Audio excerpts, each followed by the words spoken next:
So what's going to be the treatment? So as I said, in acute viral sinusitis, treatment is going to be supportive only. In case if you're thinking in terms of bacterial sinusitis, as I said, signs and symptoms for more than 10 days, or if the patient is having severe signs and symptoms for more than 3 or 4 days, or the patient is having double sickening, meaning that initially the patient will be little bad, then they will get better, and after that again they will get bad. So that initial in between there will be period of improvement, then they get bad, meaning that there is a secondary bacterial infection. So in that case, probably you can give antibiotics like amoxicillin clavulanic acid. Otherwise, generally antibiotics are not recommended in a sinusitis case.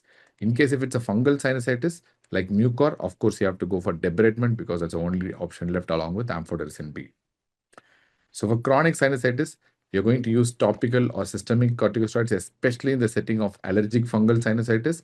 And in case if you're having a clear-cut fungal infection, sometimes you can use antifungals, but generally its role is unproven, especially in the setting of allergic aspergillus-related sinusitis. Some people do surgery also. I've referred a lot of cases for surgery because it works like very nice. If the surgeon is good, it works very nice, especially in chronic sinusitis. They do some turbinoplasties and they tend to like do FES procedures. That's quite effective for certain subset of people. But you have to select the patients appropriately. And what are the complications? So we can develop some intracranial as well as extracranial complications. Intracranial complications of sinusitis include subdural empyema, meningitis, brain abscess, especially the frontal sinusitis affecting the frontal lobe, causing a frontal brain abscess, which is quite common, or patients can develop venous sinus thrombosis as well. Extracranial, in severe cases, bacterial infections, patients can develop orbital cellulitis and sometimes orbital and subperiosteal abscess as well. So when you're going to suspect bacterial sinusitis, again, I'm repeating, very important point, your signs and symptoms persisting for more than 10 days, or if there is a double sickening. So initial improvement followed by worsening. And you know that for fungal sinusitis, especially in the setting of mucor, urgent surgery and debridement is the most important and life-saving treatment. So don't forget that signs and symptoms for more than 10 days and double sickening effect. So all these things are going to tell that the patient is having a probable bacterial sinusitis. How to suspect fungal sinusitis? I mean, most of the fungal sinusitis is going to be chronic in nature. Acute fungal sinusitis is very rare unless until it's a mucor. So you can suspect mucor in patients who are immunosuppressed, as I said, patients who are having DKA, blackish discharge in the nose.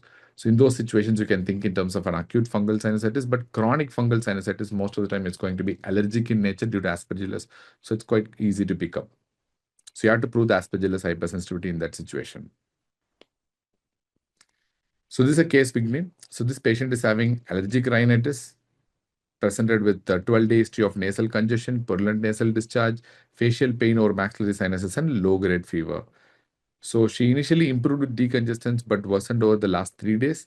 And physical examination shows maxillary sinus tenderness without neurological deficits, no recent hospitalization or immunization. Immunosuppression, meaning that it's very unlikely to be an acute fungal sinusitis. It's unlikely to be mucor. And you can see the signs and symptoms are there for 10 days, and there is double sickening effect in this case. So I'm going to think in terms of bacterial sinusitis. So in this case, probably I can start with amoxicillin clavulanic acid, but please do not start with antibiotics for all sinusitis. As far as I know, the last time I've given antibiotics for a sinusitis case was almost 2-3 months ago. I've never treated a sinusitis case or a pharyngitis case with antibiotics ever, unless until I clearly see a strep throat, clear-cut evidence based on the Centaur criteria. And if the patient is from an endemic area of acute rheumatic fever, then probably I have to treat with penicillin or other antibiotics. Otherwise, I'm not going to give antibiotics at all. For any URI, please don't give antibiotics. That's one of the commonest mistakes that everyone does. Please don't do that. And you're going to order sinus CT only if there is no improvement within 48 hours of starting with antibiotics. Otherwise, sinus CT is not required. Just a non-contrast CT of the paranasal sinuses is enough in this situation. It's going to delineate everything. It's a very good investigation to image the sinuses. So why, as I said, prolonged symptoms with double sickening effect, we are thinking in terms of bacterial sinusitis, and in that case, augmentin, that is amoxicillin clavulanic acid, is going to be the first line. CT is reserved only in patients who are having treatment failure, or if you're suspecting complications like orbital cellulitis or intracranial spread, something like that. Otherwise, CT is basically not required.